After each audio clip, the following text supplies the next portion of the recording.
Hello.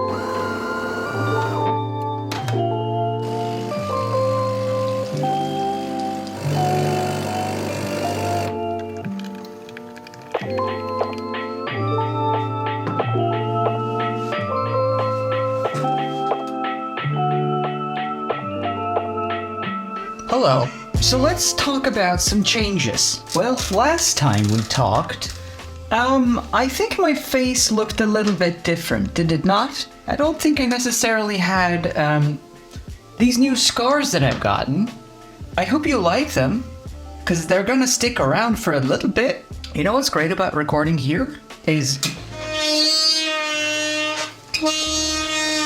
this year, so far, I've had one appointment and 2 cancellations for the vocal coach. Back in February, I finally got an appointment with a vocal coach, and not just like a vocal coach for singing and teaching you how to control your voice in that sense, but obviously a specialist vocal coach for vocal feminization, right? It was actually a lot more involved than I thought, which I enjoyed. But I was put in a little room, in a little padded room, at long last. I was put in a little padded cell with a little special headgear, with a special microphone. And I felt like 11 for a bit, which was quite cool. I was trying to sort of move people around, maybe murder some people, stuff with my brain, but nothing happened. So we just went back to testing my voice. They have like a software that draws a cloud of your frequencies. So like your lowest to your highest to your loudest to your softest, and then you get sort of a cloud of your range. And so we did that, which was quite interesting. Apparently I'm not necessarily at the lowest end of the spectrum. So maybe once I get to some exercises and get to doing some practicing, maybe I won't have that far to go. The problem is now actually starting the exercises. The person that I talked to was very nice and helpful and understanding. The only thing is that I had this one appointment back in February. I was supposed to have 2 more appointments in April, but they got cancelled, both of them. And I have yet to receive any word of any other appointments or any further developments. The lady who helped me did go on a long vacation to another country. I haven't heard anything, but my worry is obviously that something didn't go good. Maybe they got sick, maybe they got stuck. I don't know where they went. So vocal progress so far, not a lot. I mean, I'm basically still at 0 with that, so that's fun. At least I'm in the system, so they're supposed to get back to me when they have a new time slot. Do you want to talk about the scars in the room? November 1st, I had what was supposed to be the final procedure done to my face, which was an eyebrow lift, obviously. And in general terms, I think it went well. A little asterisk on that statement, though. Well, obviously the scars didn't pan out as planned. They think that, well, the new surgeon thinks that the old surgeon might have cut too much skin off, because they essentially open up like a crescent moon above each eye and stitch you back together to lift you up. And it opened up. It didn't take very well, and the stitches opened back up.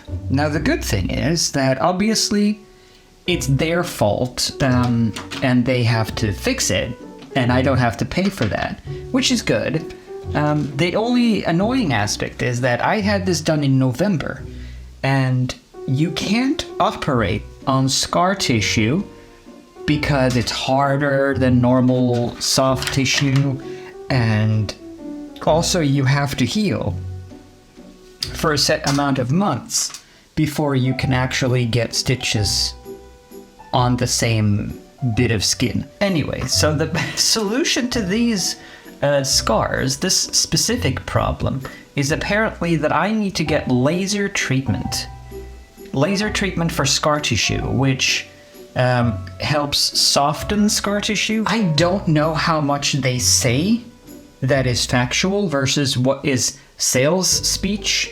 In this case, however, I'm not paying for it, so I feel like they shouldn't try to sell anything. I need to get laser treatment twice to get the scars softened up enough to get surgery on them again.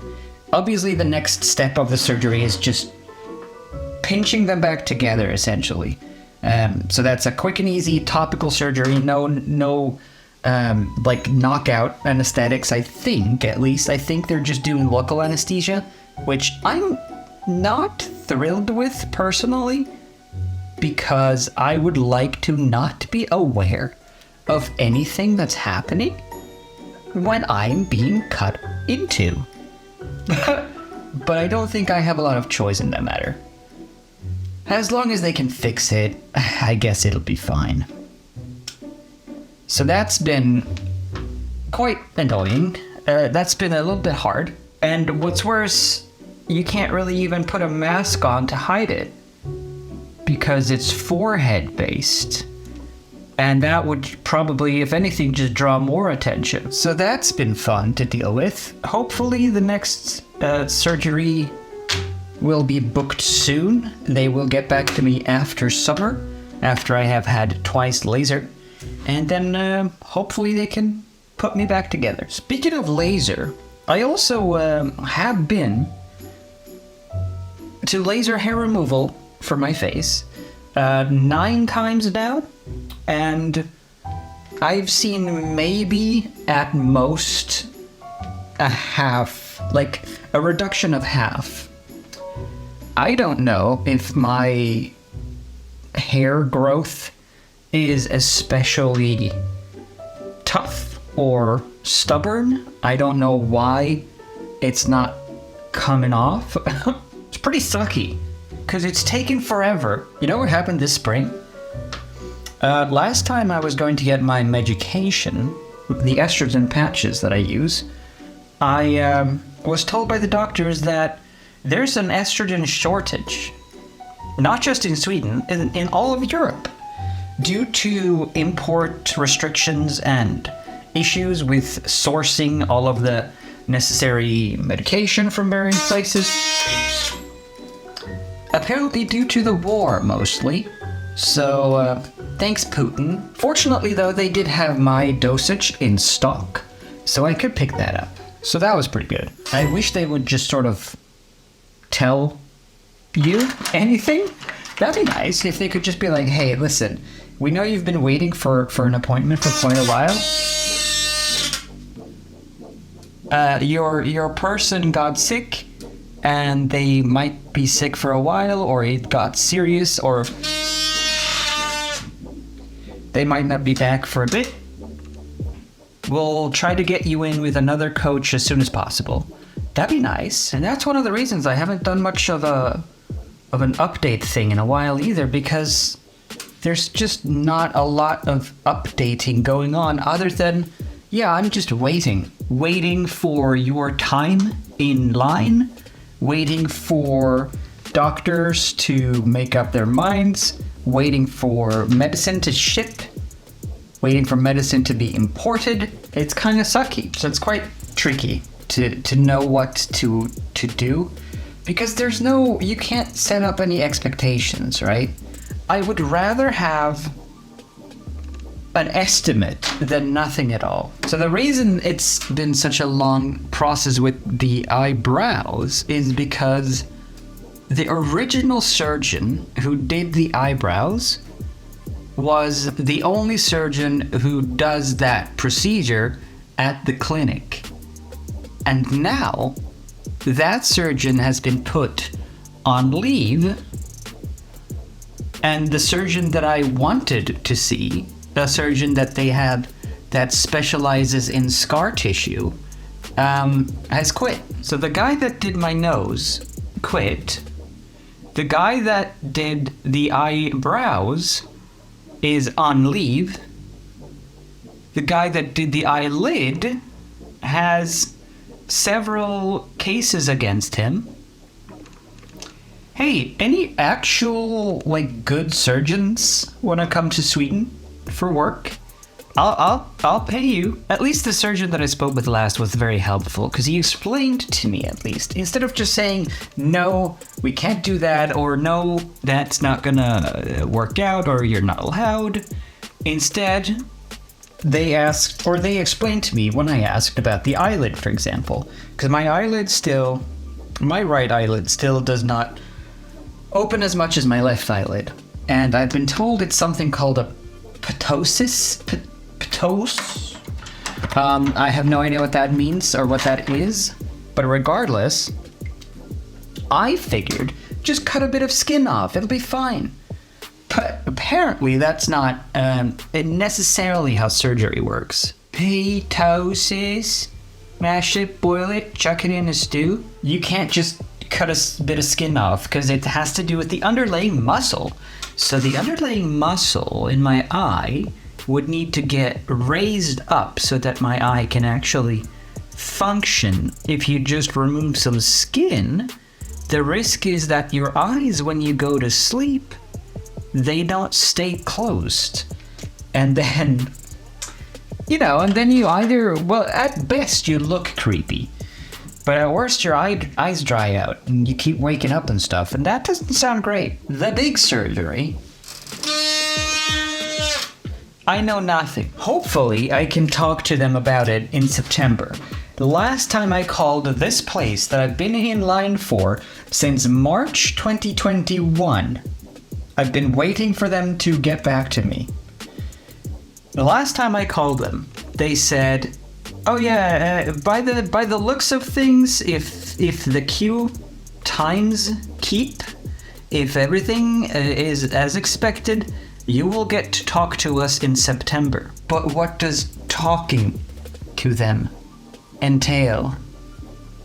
Because I would like to do a bit more than talking, actually. I would like to schedule some surgeries, actually.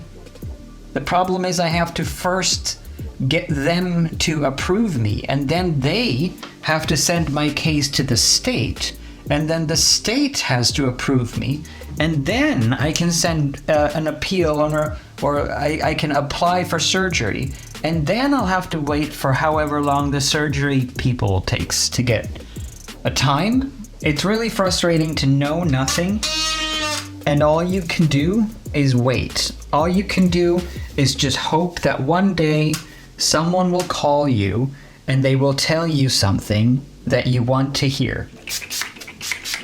It seems I'm not gonna have to find something else to do, because I'll be busy waiting for another year. I've tried microneedling twice for my nose.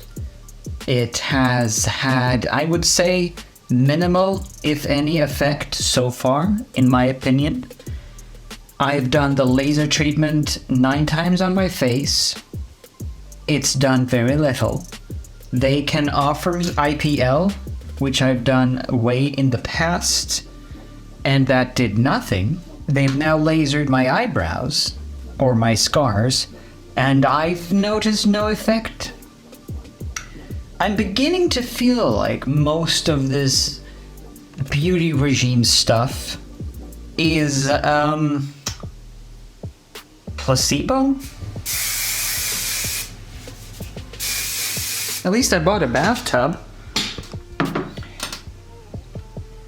I had hoped that when I started back in 2020, I would sort of be on the other side by 35. It's starting to seem, though, as if I'm going to have to look forward to 40.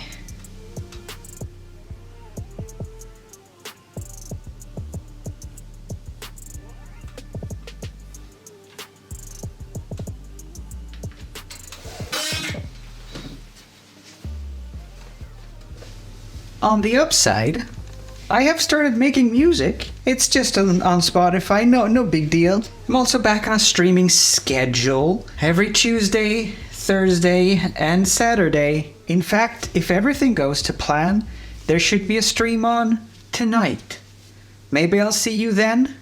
maybe you'll stop by and say hello. In any case, September. Set your calendars to September, because hopefully at that time things are gonna kick off.